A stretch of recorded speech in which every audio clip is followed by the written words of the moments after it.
শাকে ভাতে বাঙালি এমনিতেই বলে, সুতরাং গ্রামগঞ্জে শাক খেয়েই মানুষের পুষ্টি পূরণ হয়, সেরকমই একটি হেলায় ফেলায় পড়ে থাকা শাক নিয়ে এসেছি।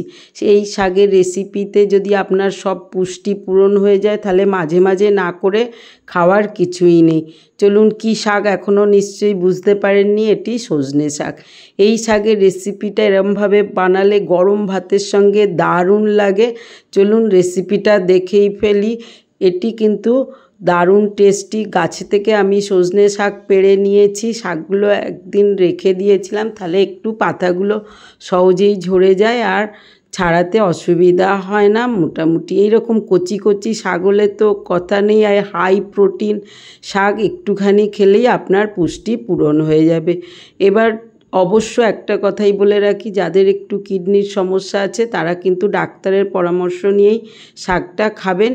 চলুন, যেভাবে রেসিপি করলে দারুণ টেস্টি হবে, এক তরকারিতেই বাজিমাত করতে পারবেন আর 10 থেকে 15 মিনিটে রান্না হয়ে যাবে, সেই রকমই রেসিপিটা নিয়ে এসেছি। কচি কচি শাক দেখছেন কত সুন্দর।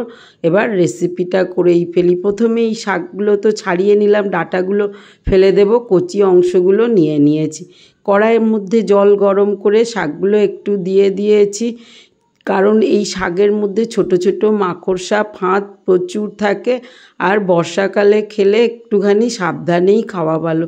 একটু গরম জলে নাড়িয়ে চাড়িয়ে 2-4 মিনিট করে নেওয়ার পরে ভিজিয়ে রেখে দিই।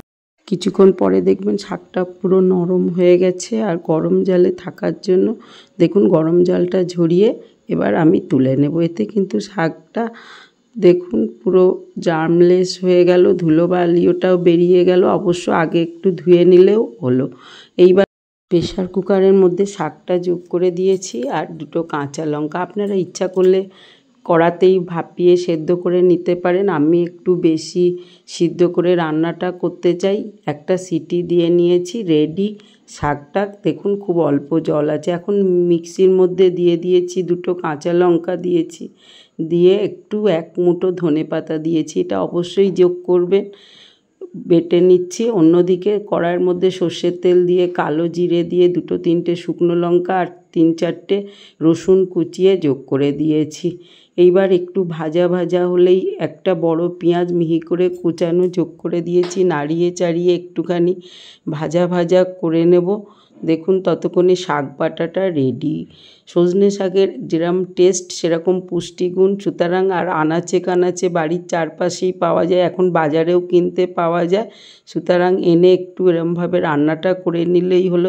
ধীরে ধীরে দেখুন এরকম একটু ড্রাই হতে দিন, যত ড্রাই হবে ততই ভালো লাগবে। একটু প্রয়োজন মতো হলুদ, লঙ্কা গুঁড়োটা দিয়ে দিন। মরিচ গুঁড়োটা অবশ্যই যোগ করবেন, তাতে কিন্তু টেস্টটা অনেকটাই বেড়ে যাবে। আর একটু গরম মশলা দিয়ে দিন। ব্যাস, আপনার রেসিপিটা যখন হয়ে এসেছে সেই মুহূর্তে একটা কাগজি লেবু নিয়ে নিয়েছি, কাগজি লেবুটা যোগ করে দিন। তাহলে গন্ধরাজ লেবু দিয়ে সজনে শাকের ভর্তা বা এরকম কড়াই যদি বানিয়ে নেন ড্রাই করে, গরম ভাতে এক সজনে শাক দিয়েই আপনি পুরো আপনার থালিটা কমপ্লিট করতে পারবেন। আমি সেই রকমভাবেই বানিয়েছি, একবার বানিয়ে ফেলুন।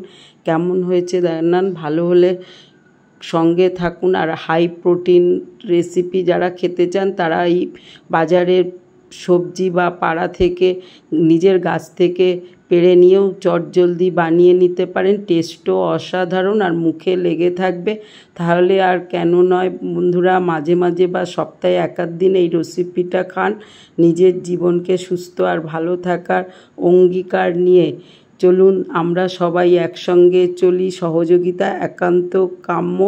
আজ এই পর্যন্ত, বানিয়ে ফেলুন একটু লেবু দিয়ে এরকম করে গার্নিশিং করে, ব্যাস আপনিও প্লেটটা সাজিয়ে ফেলুন, রেডি। পাবেন না বন্ধু, চলুন এবার আমি থালিতে সজনে শাকটা দিয়ে দিয়েছি যোগ করে। এবার চলুন তার সঙ্গে 1 চামচ শাকেই কিন্তু প্রচুর প্রোটিন আছে, এইটুখানিতেই আপনার সারা দিনের সমস্ত কিছু ভরপুর হয়ে যাবে। আর ভাতে গরম মেখে নিন আর দারুণ টেস্টে খেয়ে নিলেই হলো। গন্ধরাজ লেবু গন্ধে মন আর পেট দুটোই ভরে যাবে। কেমন হয়েছে জানান, বানিয়ে খান, সঙ্গে থাকুন।